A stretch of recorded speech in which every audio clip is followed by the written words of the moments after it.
Shalom saudaraku yang dikasihi oleh Tuhan Yesus Kristus. Mari sungguh-sungguh kita siapkan hati untuk masuk di dalam doa saat ini dan kita akan menyembah bersama.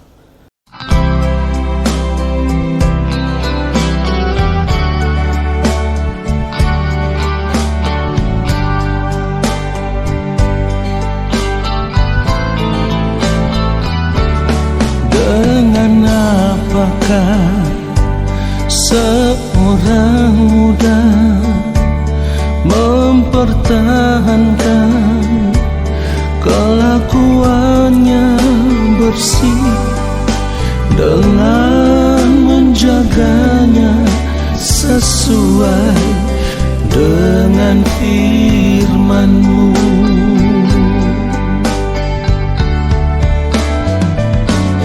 Dengan apakah seorang muda mempertahankan kelakuannya bersih dengan menjaganya sesuai dengan firman-Mu?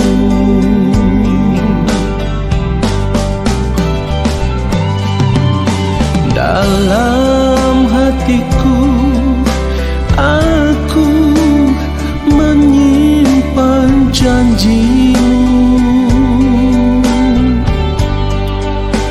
supaya aku jangan berdosa terhadap Engkau.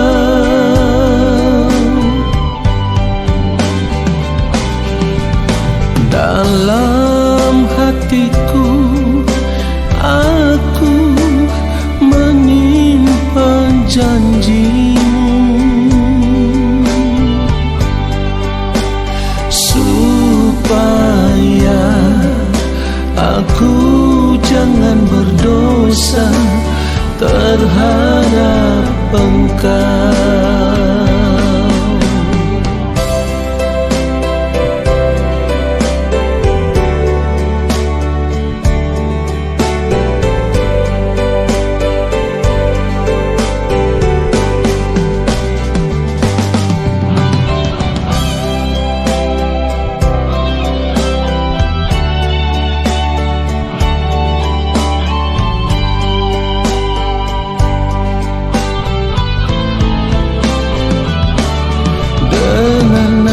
Apakah seorang muda mempertahankan kelakuannya bersih dengan menjaganya sesuai dengan firman-Mu?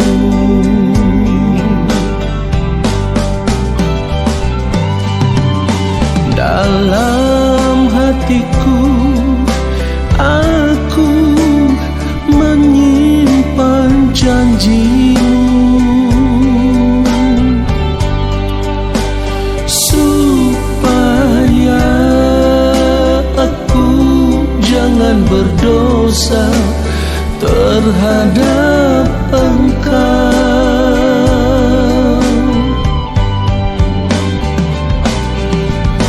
Dalam hatiku aku menyimpan janji-Mu, supaya aku jangan berdosa terhadap Engkau. Supaya aku jangan berdosa terhadap Engkau.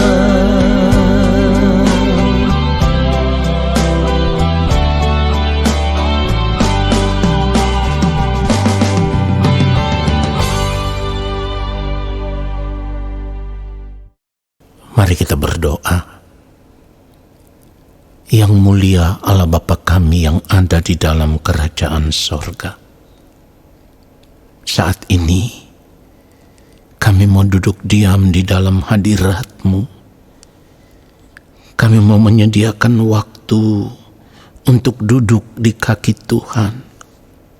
Dan kami mau menanti-nantikan Engkau berbicara bagi kami. Menyampaikan isi hati-Mu ya Allah kepada kami. Lewat setiap kebenaran firman yang akan kami dengar. Allah Roh Kudus, belas kasihanilah kami. Urapilah kami. Berikanlah kepada kami hikmat pengertian untuk mengerti setiap kebenaran firman yang kami dengar.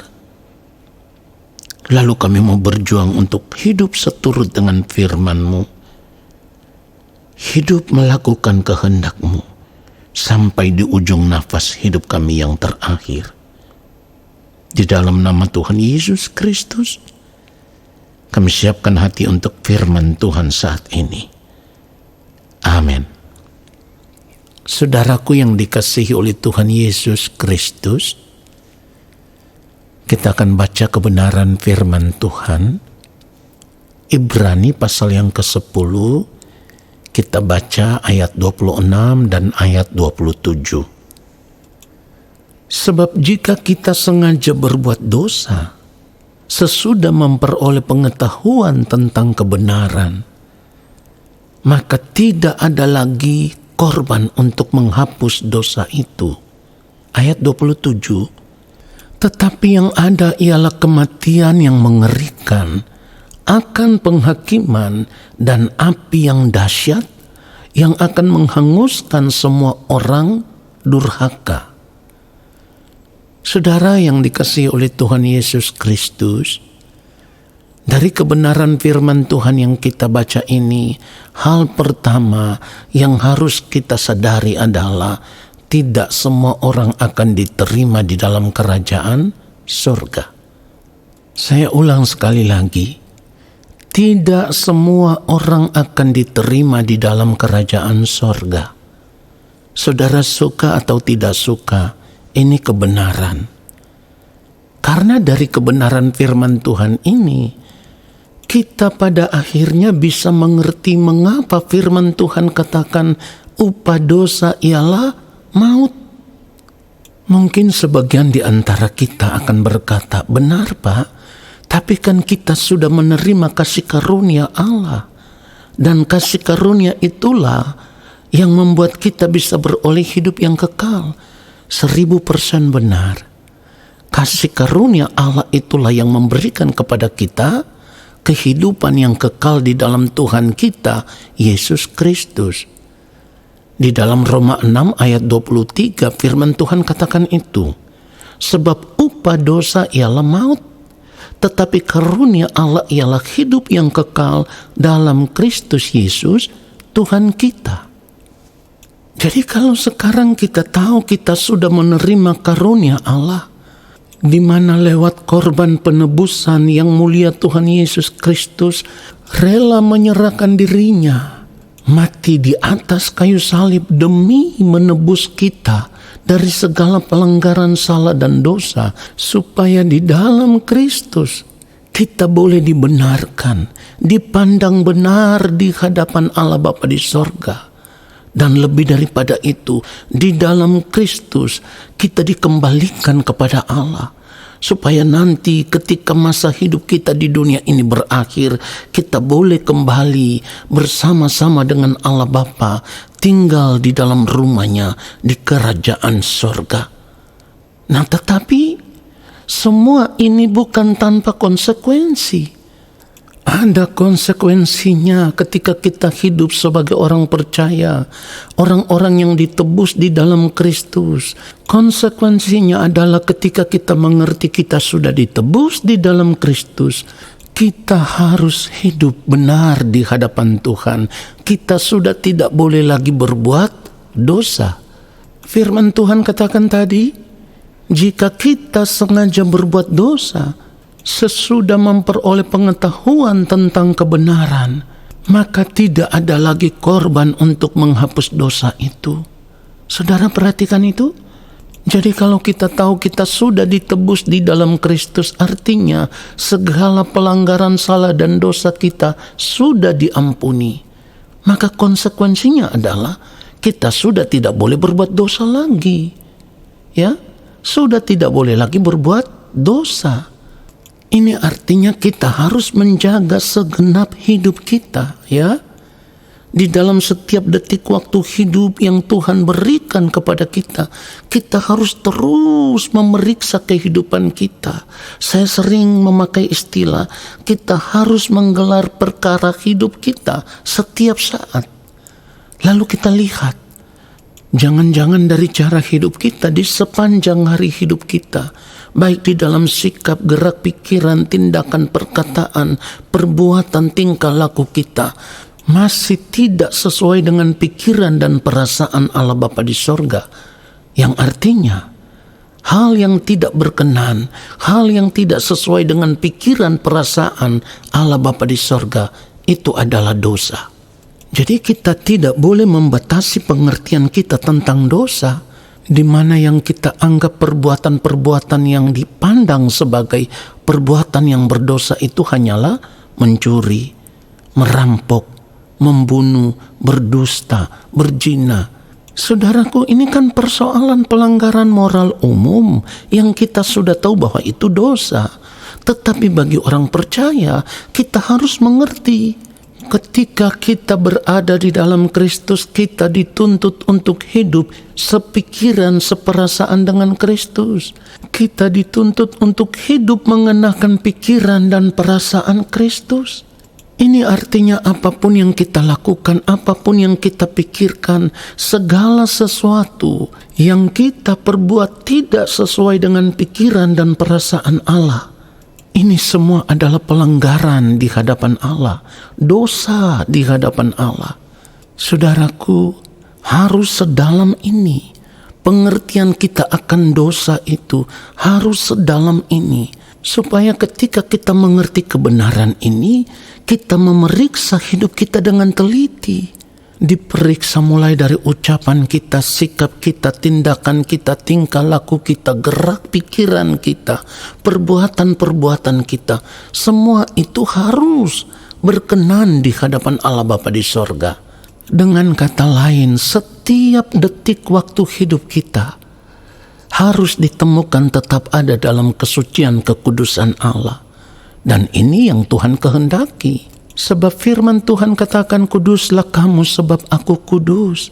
Saudara, kalau kita tidak memperhatikan akan hal ini dengan serius, kita akan menjadi orang yang hidupnya sembrono. Karena ketika kita melakukan sesuatu yang kita anggap, ini kan bukan perzinahan, ini bukan berdusta, ini bukan mencuri, ini bukan membunuh, ini bukan merampok, kita tidak akan pernah menganggapnya sebagai dosa. Ini yang berbahaya, saudaraku. Jadi mari kita sadar benar kalau orang percaya itu setelah ditebus itu tujuannya supaya kita dikembalikan menjadi manusia yang sejati, manusia yang sepikiran, seperasaan dengan Allah. Artinya kalau segala sesuatu yang kita lakukan tidak sepikiran, seperasaan dengan Allah, maka itu adalah dosa. Buktinya apa, Pak? Kebenaran firman Tuhan katakan begini, perhatikan ini, Yakobus pasal yang keempat ayat 17. Firman Tuhan katakan begini, jadi jika seorang tahu bagaimana ia harus berbuat baik, tetapi ia tidak melakukannya, ia berdosa. Perhatikan itu. Saudaraku, mari kita sadar akan hal ini, supaya kita tidak memandang dosa itu hanya sebatas pelanggaran moral umum yang kita tahu bahwa itu adalah salah, itu adalah dosa. Bagi orang percaya, kita harus ingat segala sesuatu yang kita lakukan tidak sepikiran, seperasaan dengan Allah, itu dosa. Nah, kenapa ini harus kita ingat? Karena begini, kalau kita tidak menyadari akan hal ini, lalu kita tetap hidup melakukan pelanggaran-pelanggaran yang kita anggap itu tidaklah dosa, maka ketika waktu Tuhan tiba bagi kita, kehidupan kita ditemukan tidak berkenan di hadapan Allah. Artinya kita tetap ada di dalam keadaan berdosa, Mungkin hanya untuk hal-hal yang sepele, yang kita anggap itu wajar, kita anggap itu biasa, tetapi di hadapan Tuhan itu adalah dosa. Inilah yang harus menjadi peringatan bagi kita, karena firman Tuhan sudah mengingatkan kita, upah dosa ialah maut. Jadi kalau tadi dikatakan sudah tidak ada lagi korban untuk menghapus dosa, maka ketika kematian itu tiba, kita akan dipandang sebagai orang-orang yang durhaka, dan kematian itu akan menjadi kematian yang mengerikan, seperti yang dikatakan di dalam Ibrani 10 ayat 27 tadi. Tetapi yang ada ialah kematian yang mengerikan akan penghakiman dan api yang dahsyat yang akan menghanguskan semua orang durhaka.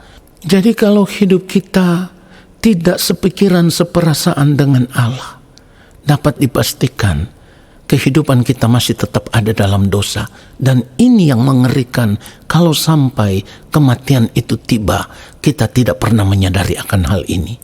Saudaraku, biarlah kebenaran firman Tuhan ini menyadarkan kita, supaya kita memeriksa seluruh hidup kita, lalu kita menjaga segenap keberadaan hidup kita, supaya tidak bersalah lagi di hadapan Tuhan. Dan ketika waktu Tuhan tiba bagi kita, kehidupan kita dipandang benar, berkenan di hadapan Allah Bapa di sorga, kita boleh diterima di dalam kerajaan Allah Bapa di sorga. Sebab jika tidak, maka kita akan terbuang dari hadapan Allah ke dalam nyala api yang dahsyat, yang akan menghanguskan semua orang durhaka. Tuhan Yesus memberkati kita semua. Amin. Saudaraku, mari kita arahkan hati kita tertuju kepada Allah Bapa di sorga, dan kita akan menerima berkat-Nya. Bapa yang Maha Kudus, terima kasih untuk kebenaran firman-Mu yang terus menyadarkan kami, firman-Mu yang terus menegur kami, dan kami harus memeriksa seluruh keberadaan hidup kami, supaya di sepanjang hari hidup kami, selama kami masih hidup di dunia ini, kami mau berjuang untuk melakukan segala sesuatu sesuai dengan pikiran dan perasaan-Mu ya Allah, supaya kami tidak berdosa di hadapan Bapa di sorga. Hidup kami ditemukan berkenan. Terima kasih Bapa, kami diberkati dengan firman-Mu. Saat ini kami semua mau mengangkat tangan di hadapan Bapa di sorga. Kami percaya Engkau akan berkenan menurunkan tangan dan memberkati kami. Turunlah atas kehidupan kami segala berkat kasih karunia daripada Allah Bapa di sorga. Rahmat cinta kasih yang berlimpah-limpah dari Gembala Agung yang mulia, Tuhan Yesus Kristus, di dalam persekutuan yang manis dengan Roh Allah yang kudus, menyertai langkah hidup kami dan memberkati kami sekarang dan sampai selama-lamanya. Amin.